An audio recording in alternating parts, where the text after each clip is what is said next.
ভাইজান, এগুলা কি খাচ্ছেন?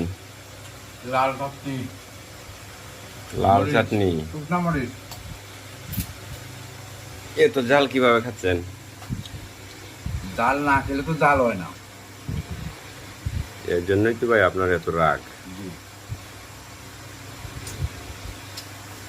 আপনি কি প্রায় প্রায় সময় লাল চাটনি খান? হুম। মাঝে মাঝে মাঝে মাঝে যখন ডালটা কমে যায় হুম। তখন। তখন হুম, ভাত খাওয়ার সময় হ্যাঁ, এই চাটনি দিয়ে খান। জি। ভাই, ভাত কি বাসি ভাত?